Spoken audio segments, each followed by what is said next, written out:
ਸਿਹਤ ਅਧਿਕਾਰੀ ਉਮੀਦ ਕਰ ਰਹੇ ਨੇ ਕਿ ਜਨਵਰੀ ਦੇ ਅੰਤ ਤੱਕ ਕੋਵਿਡ ਨਾਲ ਲੜਨ ਲਈ ਵਾਧੂ ਇਲਾਜ ਵਿਕਲਪ ਉਪਲਬਧ ਹੋਣਗੇ, ਜਿਸ ਵਿੱਚ ਐਂਟੀਵਾਇਰਲ ਦਵਾਈਆਂ ਵੀ ਸ਼ਾਮਲ ਨੇ, ਜੋ ਵਰਤਮਾਨ 'ਚ ਹੈਲਥ ਕੈਨੇਡਾ ਦੁਆਰਾ ਸਮੀਖਿਆ ਅਧੀਨ ਨੇ। BC ਦੇ ਸੂਬਾਈ ਸਿਹਤ ਅਧਿਕਾਰੀ ਡਾਕਟਰ ਬੋਨੀ ਹੈਨਰੀ ਨੇ ਇੱਕ ਮੀਡੀਆ ਬਰੀਫਿੰਗ ਵਿੱਚ ਇਹ ਵੀ ਕਿਹਾ ਕਿ ਪ੍ਰੋਵਿੰਸ ਅਜੇ ਵੀ ਓਮਿਕਰੋਨ ਵੇਰੀਐਂਟ ਨਾਲ ਜੂਝ ਰਹੀ ਹੈ। ਉਹਨਾਂ ਦੱਸਿਆ ਕਿ ਇਸ ਸਮੇਂ 4 ਵਿਅਕਤੀ ਕੋਵਿਡ ਕਾਰਨ ICU ਵਿੱਚ ਭਰਤੀ ਨੇ ਤੇ ਉਹ ਚਾਰੇ ਹੀ ਗੈਰ ਵੈਕਸੀਨੇਟਿਡ ਨੇ। Later this month as well, we anticipate that we'll have additional treatment options that will be available in BC, and we're preparing for that as well.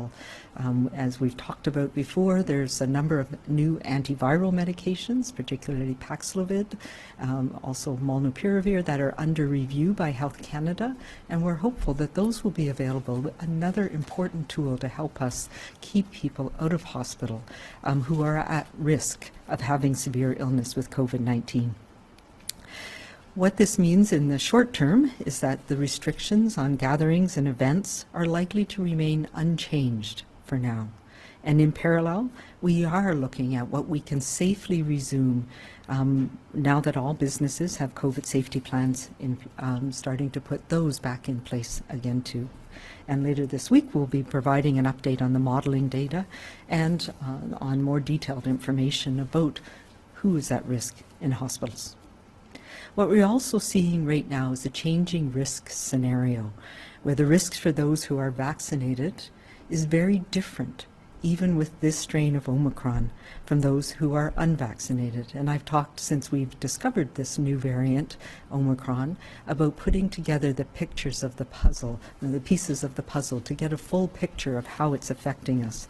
And one of the things that is becoming very, very clear is that this strain of the virus is absolutely mostly mild in people who have the protection that vaccination offers.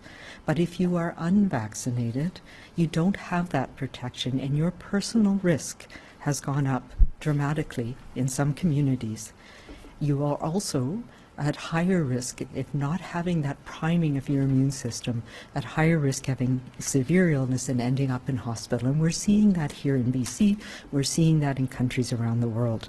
The majority of hospitalizations, and in particular the majority of people who are in our ICUs needing critical care right now, continue to be people who don't have that protection that vaccination gives by priming our immune system.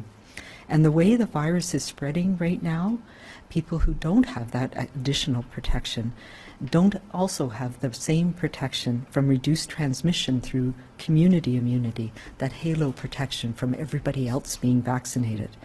And this is one of the challenges that we're facing right now with Omicron, because people who are vaccinated do have good protection, good strong protection against hospitalization and severe illness, but we are getting infected at a much higher rate. And we see that in the numbers that we see every day, where the numbers of cases, the percent who are positive, reflect the percent of vaccinated people in the community.